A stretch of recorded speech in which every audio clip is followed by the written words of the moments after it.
జై శ్రీరామ్. 2025 ఢిల్లీ ఎలక్షన్స్లో బీజేపీ గెలుస్తుందని చెప్పడం జరిగింది. అది ఫిబ్రవరి 8వ తారీఖున అది ప్రూవన్ అయింది. ఆ వీడియో లింక్ అనేది డిస్క్రిప్షన్లో ఇవ్వడం జరుగుతోంది. అది నిజమా కాదా అనుకుంటే కనుక మీరు ఆ వీడియో లింక్ ఓపెన్ చేసి చూడండి. 2022 నుంచి 2025 ఫిబ్రవరి వరకు మొత్తం 16 ప్రొడిక్షన్స్ అనేవి ప్రూవన్ అయ్యాయి. దానికి సంబంధించిన వీడియో లింక్స్ అనేవి కింద డిస్క్రిప్షన్లో ఇవ్వడం జరుగుతోంది. కర్కాటక రాశికి అధిపతి చంద్రుడు. కర్కాటక రాశిలో పునర్వసు 4వ పాదం, ఆశ్లేష 4 పాదాలు, పుష్యమి 4 పాదాలు ఉంటాయి. ఈ నక్షత్రం వాళ్ళందరికీ నేను చెప్పే వార ఫలితాలు వర్తిస్తాయి. ఈ వారంలో 2వ స్థానం అధిపతి అయిన సూర్యుడు లాభస్థానంలోకి రాబోతున్నారు 14వ తారీఖు నుంచి. దాని మూలం కుటుంబ పరంగా ఇంప్రూవ్మెంట్స్ అంటూ ఉంటాయి, ధనపరంగా ఇంప్రూవ్మెంట్స్ అంటూ ఉంటాయి. చాలా సంతోషంగా ఉంటారు.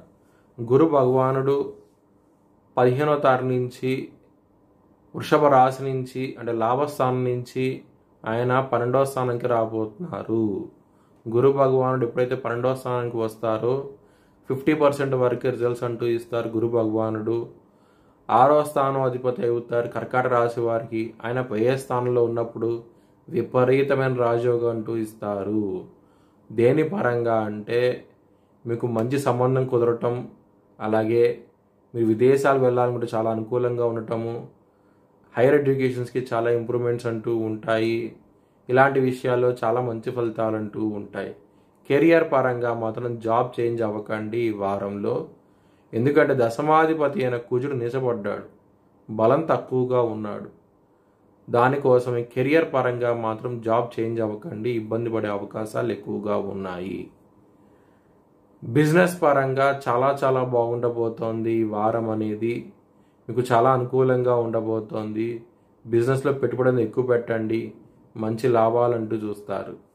ఎవరైనా సరే జాబ్ చేంజ్ అవ్వాలనుకుంటే కనుక కొంచెం జాగ్రత్తగా ఉండండి. శనికి తైలాభిషేకం చేయించండి. అలాగే కుజుడికి మంగళవారం పూట ఆంజనేయ స్వామి గుడిలో ఆకుపూజ చేయించండి. మీకు చాలా మంచి ఫలితాలంటూ ఉంటాయి. హెల్త్ పరంగా యాంగ్జైటీ, డిప్రెషన్స్ ఇలాంటివి ఎక్కువ అయ్యే అవకాశం ఎక్కువగా ఉన్నది. విష్ణు సహస్రం పారాయణం చేయండి, మంచి ఫలితాలంటూ ఉంటాయి. మీ భవిష్యత్ వివరాల కోసమై హెచ్ఎల్ఎన్ జ్యోతిష్యాలను సంప్రదించండి.